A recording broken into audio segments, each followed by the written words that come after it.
Well, yesterday's What's the Buzz has created a buzz of its own here on the show. Yesterday we spoke to Zia Khan from the Center for Islamic Development in Halifax. He told us his community has been buzzing about a political cartoon published in the Halifax Chronicle-Herald on April the 18th. Here's a little bit of what he had to say. The whole community couldn't believe that something like that would have been pushed towards us within this day and age of all of this hate crime and anti-Islamic phobia or anti-Semitism and all of these things, and trying to be careful. But we were absolutely shocked by this depiction. I mean, you would not put a Native American Indian with feathers and say, well, I need money in order to cull white people's heads and stuff like that. You wouldn't do that, and this would be libelous. That's Zia Khan from the Center for Islamic Development in Halifax. And that prompted an immediate response from Dan Legier, Director of News Content with the Chronicle-Herald. And here's what he had to say about that cartoon.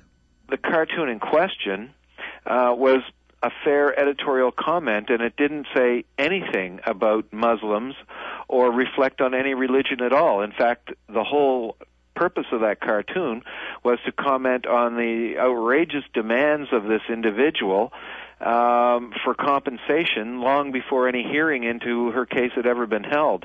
So he depicted her exactly the way she looked and used her own words, and that is the genius of cartooning, that you're able to do that. All of this had us thinking about political cartoon correctness in this post-9/11 world. So we invited two cartoonists to talk to us about the issue. Bruce McKinnon is the political cartoonist with the Chronicle-Herald, and Michael Deatter is the political cartoonist with the New Brunswick Publishing and is the president of the Association of Canadian Political Cartoonists. He also does an animated version of his work, Deatter's Notebook, on CBC News Nova Scotia at 6 on Monday evenings. Hello to both of you. Hi, Carmen. Bruce, first of all, can you describe for us the cartoon that has raised so much controversy and what you were trying to achieve with it? Well, the cartoon was done in response to a story that was on the front page of the paper the day before, on a woman whose husband had been involved. Charges had been brought on her husband. Her name was Sharissa Macaulay Jamal. I understand she's originally from Cape Breton. Apparently, she married a Muslim man who has been implicated in this ring of terrorism suspects. Charges have been brought against him. Those charges still stand. The charges have been stayed by the prosecution, which is an important point, because there are charges against a large number of people, and the prosecution has decided to go after a certain number of people, a smaller number of people first. But those charges still can be brought before the court. Now, this woman was on the front page of the paper the day before in exactly the way I drew her the next day, demanding millions in compensation because the charges had been stayed against her husband, and I think she interpreted that as an acquittal, as her husband was acquitted by the courts, which was just simply not the case. There's no way this woman is entitled to anything at this point. And so that was what the cartoon was based on the next day. And so did you, beyond the story in the paper, did you do any of your own research? I did, actually, yeah. A good friend of mine is a Crown prosecutor in Toronto. I just thought that the statements were a little outlandish, and they didn't sound like a typical response from someone in the Muslim community. Some of it was very provocative. She was talking about the kind of things she was going to buy with the money, like the Alexander Graham Bell home in Cape Breton and this kind of thing. I mean, and I think this particular person is kind of known for that, making these kinds of, really inflammatory statements in the Ontario media. In any case, I wanted to make sure I was on solid ground because, this is touchy territory, but I have a few friends in the legal community. I wanted to know exactly what was happening in this case. What I was told is it's a very strong case. They're familiar with this woman and the kind of statement she makes, and so I was on solid ground doing the cartoon. Michael, have you ever got such strong reaction from a cartoon? Yes, nothing like this, though. Bruce's cartoon seems really benign. I mean, this seems almost silly. I did one on Jerry Falwell when he died, and instead of going to heaven, I had him going to hell.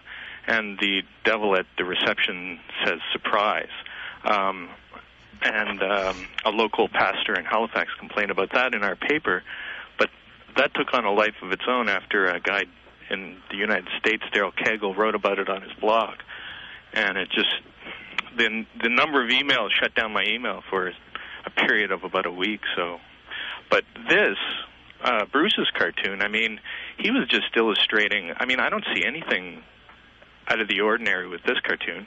I mean, he's just illustrating what was happening. I mean, it's almost verbatim.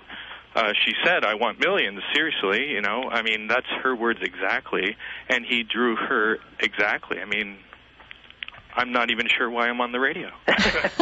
Well, and let's talk about related issues then with this, because your cartoon and Bruce's cartoon had to do with religious communities, and there are some communities for which the unforgivable sin is making light or making fun of religion. So is that a consideration for you at all when you're doing your cartoons? Go ahead, Mike. Okay. Well, you know, freedom of expression means that you have the freedom to offend, too. You know, there's all kinds of issues out there that we tackle as cartoonists that that aren't going to, you know, everybody has a different opinion upon, and that's the nature of what we do. I mean, if I draw a cartoon on nurses, not all nurses are going to like it, or if I draw a cartoon on teachers, not all teachers are going to like it. And that's the same with cartoons dealing with faith, and probably in particular cartoons dealing with faith. I mean, people are very strong-minded when it comes to what they believe, you know. Bruce? Yeah, well, you know, that's it on the head. I mean, there's not much humor, many forms of humor that don't offend somebody, and especially when you're dealing with editorial cartoons and political satire. You know, someone's on the other side of the coin. There are always two sides to every issue, and you know, you're not often falling in the mushy middle. You know, you're trying to make a statement on one side or the other. Usually, you're trying to use humor as your tool, but the point is to make a point. And you know, like I say, that's going to hit somebody on one side or the other, and you know, hopefully get to the truth, and hopefully the bad guys are going to get whacked on the head, and the good guys are going to be happy about it. So, are there any subjects that you wouldn't ever touch? Well, I'm sorry, Bruce. Go ahead. I'm not sure how. Yeah, I don't want to touch that one. Yeah, I know. No, there are, you know, certain, there are limits to everything. I found them out when I first got on with the Herald, and, you know, we had a legal team, and it seemed like an endless number of editors that wanted to see my cartoons before they went in the paper. And, I mean, with a family newspaper, there are always issues of taste. There are always legal issues. And, you know, the Herald is certainly, you know, pretty cautious about, you know, what crosses that line, and I've gone past it. I've stepped over that line. I think what the Herald would have in the past previously established as its sort of limit, and I probably pushed it beyond that. But I think relative to the law and you know, a general sense of what's acceptable in a family newspaper, I think I've stayed mostly within my boundaries.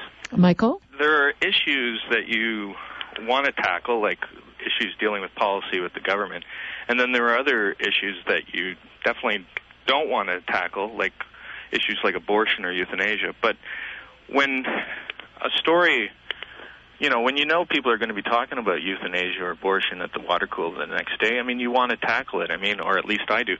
You know, you want to hit that topic that everybody's talking about, because that makes your cartoon that much more poignant, you know. So, I mean, I wouldn't say there's anything that I wouldn't want to tackle, or anything that I wouldn't tackle, I should say, but a whole host of issues that I perhaps I don't like to tackle, if you know what I mean. We are going to have to leave it there, but it's been a great discussion. We thank you so much, both of you, for joining us this afternoon. Thanks, Karen. I hope to talk again sometime. Yes. All right. Goodbye.